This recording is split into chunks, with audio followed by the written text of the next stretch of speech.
So this chapter is the last and conclusive chapter or conclusive topic of the whole syllabus. And I think, okay, let me check the syllabus. And the thing is that here we have to just discuss one thing, that is selection of materials based on some general criteria, that is required mechanical properties, availability and cost of the material, and some of the environmental issues. And this chapter contains only 1 hour contact period, okay, because all of the topics and chapters we have studied in the whole syllabus throughout the semester, this is the conclusion of all the discussions, okay. Now, first of all, mm, coming to the availability, okay, I am discussing, and if you need some notes, I'll prepare the notes and send you. Okay, please carefully listen what I am saying. That is, as I have told that there are some certain issues, that is availability, cost, properties and environmental effects or environmental issues. First of all, maybe we can discuss about the availability of the material. And what is this thing? Very commonly we can say that the material should be readily available in the market in large quantity to meet the requirement of that specific issue or specific job, okay. That material should be readily available, and not only readily available, large enough quantity of that material should be available in the market, okay.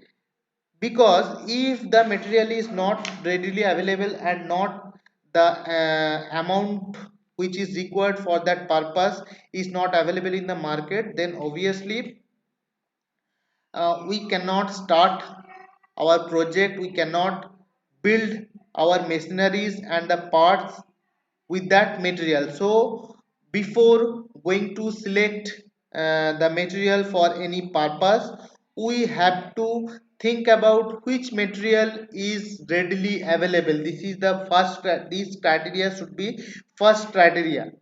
Because if the material is not available in the market in required quantity, then obviously all other criteria are null and void, okay. So first of all we have to make the survey in the market that these materials are readily available in large quantity. Large means obviously the required quantity.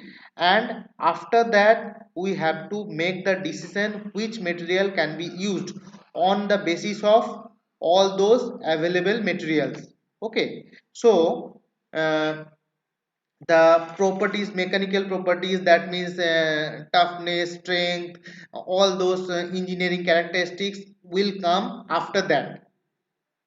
And that cost issue, environmental issue, all those will come after this availability criteria. Because if this material, if any material is not available, but that is very much useful in the context of engineering purpose, in the context of cost and economy, and very environment friendly, but that is not available in required quantity, then total discussion will be void, okay. So first of all we have to think about availability, and availability can be checked by the market survey, okay. Now coming to the what was I have told, that the cost criteria is important. But cost and the property, that is engineering property or the mechanical property, these two criteria should be discussed about simultaneously, because the economy is one of the important factor in this case. Okay, first of all we are discussing about cost. And for every application there is obviously a limiting cost, that means cost is limited. That means the budget and the available resource, available money is limited. And the cost beyond any specific limit we cannot go for any practical purpose. Obviously cost is one important criteria, and in between that amount of uh,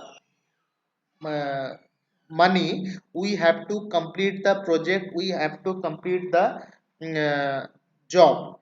That's why we have to think about cost, because if we have uh, this amount of money in our hand, we cannot go beyond that. When limit exceeded to that much of money that is given to the designer or maybe the project manager, the designer has to consider an alternative material. That means as an example, there may be two materials A and B.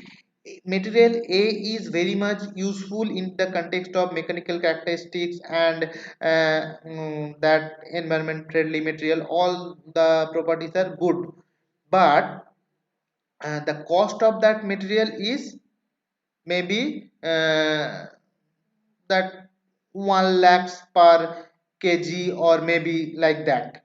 But we have to uh, limit the cost of that material 50,000 rupees, 50,000 per kg. Then we cannot go to that material A, we have to go for material B, which has the lesser cost. Okay, that means we have to sacrifice or we have to compromise the mechanical properties and all other criteria due to the lack of the money. That's why you have to discuss about cost, and we have to analyze the cost by or by two factors, which are maybe cost of material and cost of processing of the material. Because we can buy the material from the market, the raw material we have in our hand after buying it, and after that we have to process it. That's why some of the material is having higher cost due to this processing charge. Into that material will be, that raw material will be processed into the finished goods. Finished good means that maybe uh, in some metals are bought from the market, and that metal will be processed and modified to some required shapes and sizes and like this, and finally we can use that metal into some specific project. Okay, that finishing cost or the processing cost or the modification cost is also the cost of the material. We have to include that cost also in the cost of the material. And we have to make this processing cost low, but processing may involve costly machining operations, and that's why this processing cost also has some limitation to be make it less, to make it lesser. So the what we have in our hand, that the cost of buying the material from market, we have to make that lesser. Because when the modification or processing cost, we are discussing about processing cost, that processing cost may not be a lesson, may not be lessen up to some limiting cost or limiting money price actually. So in that case we have to think about the market price by which we are buying the material from the market. Okay, that means cost is one of the important criteria, because the practical projects are solely dependent on the cost. Because if we have no money in our hand, we cannot complete the project, or we cannot complete the specific job. Now, as I have told before, that cost and material property, or the required property of the material, required characteristics of the materials will be discussed simultaneously, because the economy, because if maybe there are 3 or 4 materials are available in the market, and all 3 or 4 materials are very much cheap, that means not cheap, that means the cost of all 3 or 4 materials are in the limit of the available cost or available money. Then we have to decide about which of the materials from those 3 or 4 materials which can be used for the project or the job. Okay, for that, if we have 3 or 4 choices in our hand, we have to go for the mechanical properties, and we have to think about the value, the numerical values of the mechanical properties of, or the engineering properties of each of the material, and we have to write the cost of the material side by side simultaneously in a table. Okay, and we have to think about the cost per unit mechanical property. That means if we think about maybe strength, or maybe rigidity, or maybe toughness, or maybe wear resistance, there are some specific numerical values of all these properties of any material. And maybe I can give you an example, that the if the strength of material A is 30 kilonewton per millimeter square, and material B is 40 kilonewton per millimeter square, C is 50 kilonewton per millimeter square, and the cost of A is maybe 50,000 rupees per kg. Cost of B is material B is maybe 55,000 per kg, rupees 55,000 per kg, and cost of material C is maybe 60,000 per kg. Okay, now we have to calculate the cost of per unit strength. That means for material A, 50,000 divided by I have told you that 30 kilonewton per meters cube, 50,000 by 30. For B, that is 55,000 by 40, and for C 60,000 by 50. Now from these three values, which one is greater, we have to calculate. That means for unit property, that property may be strength, maybe rigidity, maybe stiffness, maybe resistance, maybe other properties also. For unit amount of property, how much cost is required? The minimum cost of unit property for that material will be the economic material for that purpose. I think the concept is clear. If you have any doubt, any confusion regarding this, you may tell me. Okay, the economy of the material is calculated or determined by this concept. That means unit property, unit amount of property, the cost of unit amount of property. Okay, that means the cost of each kg of the material, or maybe each gram of the material, or maybe per 10 kg of the material, divided by the engineering property, the value of the specific engineering property. By this you may calculate for all the properties, maybe strength, maybe rigidity, maybe toughness, and you may add all the values. And for ABC, material ABC, the cost, the least cost material will be selected for that purpose. This is the concept. There is no practical base of this concept, but this is the practical concept which may be used when we are selecting, or we are discussing about the selection of the material. Okay. Now I think, what is strength, what is ductility, what is hardness, what is toughness, what is resistance, all those things are common engineering properties.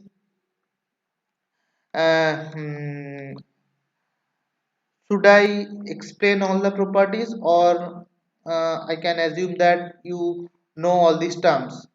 Strength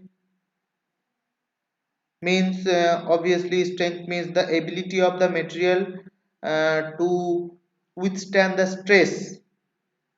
That means the maximum stress that one material can withstand after the subjecting of the force, that is strength. Or maybe the engineering property may be the hardness, the ability of the material to withstand the scratching or wearing, that is called hardness. Ductility means the property of the material to withstand the deformation under tension, that is called ductility. That means by this property one material can be modified into some wears. uh, Toughness, maybe one property may be toughness. Toughness is the ability to withstand the fracture. Hardness, the difference between hardness and toughness is the ability to withstand the scratching and wearing, and the toughness is the ability to withstand the fracture. Okay, these kind of properties are there. Corrosion resistance, that is the this property is related to the chemical properties of the material. That means ability to withstand in some adverse environment. Or maybe brittleness means the material is actually not able to withstand any fracture and will break into parts, that is called brittleness. Okay, these kinds of engineering or mechanical properties we can discuss for this purpose. Okay, now by this we have to decide all the engineering materials and the cost of the material simultaneously, and we have to decide the most economic material which can be used for any practical project or practical job. Okay, so this is, and if I give you some name of the material which can be used for any engineering purpose, those may be cast iron, maybe alloys of steel, maybe plastic or polymer, maybe alloys of other material. Okay, and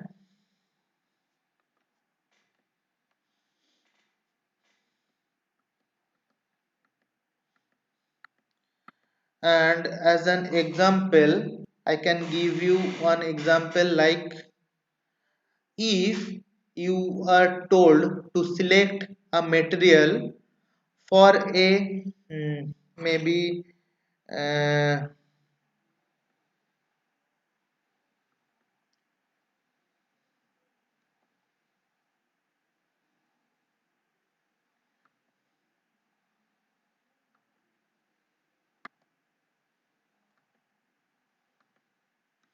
Mm,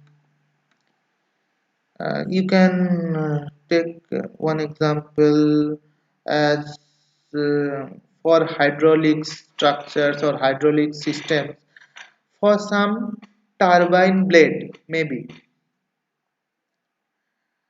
for some turbine blade, suitable material may be the alloys of some metal like nickel, and the mixture of nickel with chromium or the cobalt, like these materials can be used as turbine blade. Why? The issue is the strength of the turbine blade. The main issue for this purpose is the mechanical strength. And obviously what I have told you, that the availability criteria, obviously the nickel based alloy with a mixture of chromium and cobalt, that is available for this purpose. And one thing which is thermal deformation, which that this thing may be occurred in case of turbine blades. That's why the resistance of this thermal deformation is required for the required material. And that's why the strength and this thermal resistance are the most important criteria before going for the selection of the material. That's why this material, that is the nickel based alloy with a mixture of chromium and cobalt, is used for this purpose. For some mechanical use, any shaft which is subjected to some torsion and bending load, for that also mild steel, mixed mild steel alloy may be used for this purpose. And the issue is actually why this mild steel is used. The issue is to improve the toughness, hardness, and resistance to wear and tear. That is the issue. For this purpose, uh, mm, toughness is improved by use of mild steel, hardness is improved by use of chromium, and the creep properties and the wear and tear properties may be improved by the use of molybdenum. That means with mild steel, if we make an alloy with mild steel and chromium and molybdenum, then all the purpose will be satisfied and all the required mechanical properties can be improved for that shaft, which is actually subjected with some torsion and bending load. That's how we can decide the material. These are the only the examples, and in practical field you will face so many these kinds of problems, that which material can be used for some specific purpose, and you have to decide by going through all the required criteria. Okay, so